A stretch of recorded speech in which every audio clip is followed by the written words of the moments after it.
Hello student, in this lecture we are discuss weight and wise. So this is an weight.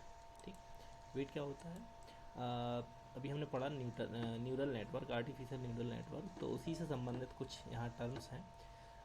This is an example neural network with two hidden layer and input and output layer. Each synapse has weight associated with it. ठीक, तो यहाँ तक अभी तक हमने देखा था कि न्यूरल नेटवर्क क्या होता है. यहाँ पर हम एक एग्जांपल ले रहे हैं न्यूरल नेटवर्क का ही, जिसमें एक इनपुट लेयर है, एक आउटपुट लेयर है और दो हिडन लेयर्स हैं. अब यहाँ पर ये मल्टीपल न्यूरॉन्स हैं और कुछ सिनेप्स दिए गए हैं. ये आपको कुछ एसोसिएटेड वेट दिए गए हैं. ये वेट 1 है, वेट 2 है, वेट 3, वेट 4, वेट 5, वेट 6, इस तरह से ये डिफरेंट टाइप के वेट्स दिए गए. ये आउटपुट है, यहाँ पर हम इनपुट देंगे जो इनपुट लेयर को देंगे, और आउटपुट जो हम रिसीव करेंगे वो आउटपुट लेयर से रिसीव करेंगे. और ये डेटा का ये जो डायरेक्शन है, ये डेटा का फ्लो दिखाएगा आपको. तो यहाँ पर हम डिस्कस कर रहे हैं कि what is wait.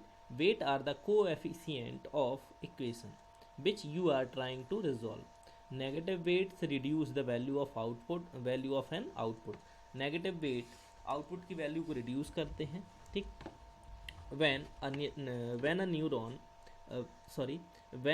neural network is tried on the training set, it is initialized with a set of weight.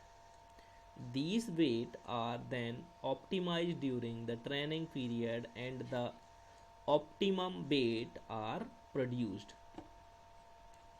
यहाँ पर हम किसी पर्टिकुलर न्यूरॉन्स की बात करें तो ये हमारे न्यूरॉन्स है. ठीक, एक्टिवेशन फंक्शन यूज़ करता है आउटपुट लेयर पर. इनपुट इनटू वेट, इनपुट के साथ वेट को मल्टीप्लाई करते हैं प्लस 22 उसमें ऐड किया जाता है. ये न्यूरॉन्स होता है. ठीक, तो इसी तरह a neuron first compute the weighted sum of the input. y is equals to किस तरह से करता है ये, y is equals to summation of weight into input plus 22. ठीक है, इसी तरह से करता है. As instance if the input are x1 x2 x3 dash xn, ये हमारे इनपुट्स हैं. एंड द वेट्स आर, और हम जो वेट ले रहे हैं वो है W1 W3 and so on. Then a weighted sum is computed as x1 W1. यहाँ पर देखें आप, x1 input into wait, x1 W1 plus, और उसका हमें क्या करना है, सम करना है, x2 W2 plus dash xn Wn. ये वेटेड सम हो जाएगा, कंप्यूट हो जाएगा यहाँ से. और subsequently a bias constant is added to the weighted sum. Weighted sum में हमें क्या करना है, जो वाइस है उसको ऐड करना है, तो यहाँ पर हमने वाइस ऐड कर दिया plus bias. Finally the computed value is fed into the activation function which is then prepared as output. और ये फाइनली जो हमारी वैल्यू होती है, हम एक्टिवेशन फंक्शन को इनपुट दे देते हैं और हमारा आउटपुट प्रिपेयर हो जाता है इस तरह से. ठीक, एक्टिवेशन फंक्शन को ये सारी वैल्यू हम दे देते हैं, तो ये एक्टिवेशन फंक्शन को हमने वैल्यू दे दी.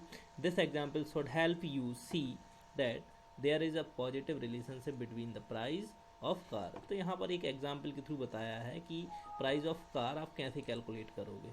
ठीक है, तो W1 x year plus W2 x mile, इस तरह से आप कार का एक प्राइस कैलकुलेट कर रहे हो. तो सेम इसी तरह से जिस तरह कार का प्राइस आप कैलकुलेट कर रहे हो, इसी तरह से हमने यहाँ पर क्या यहाँ पर हमने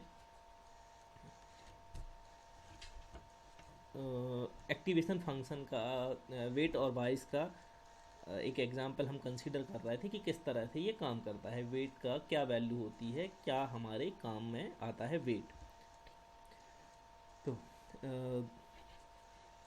इसको आप समझ सकते हो. इसी तरह से हम बात करें वाइस की, तो वाइस क्या होता है. Bias is simply a constant value और constant vector that is added to the product of input and weight. Bias is utilized to offset the result. The bias is used to shift the result of activation function towards the positive और negative side. ठीक है, तो आप समझ सकते हैं कि क्या होता है वेट और वाइस। वेट और वाइस का यूज़ कैसे हम करते हैं, कहाँ पर हम करते हैं, किस तरह से यूज़ होता है। तो जैसे आप देख रहे होगे कि एक्टिवेशन जो फंक्शन होता है, एक्टिवेशन फंक्शन, उसमें हम इनपुट के साथ वेट का मल्टीप्लाई करते हैं और एक बाइस कांस्टेंट वैल्यू होती है जिसको ऐड कर देते हैं। तो इस तरह से एक इक्वेशन बन जाती है। इस तरह से हम यूज़ करते हैं न्यूरल नेटवर्क में वेट एंड वाइस का। Thank you.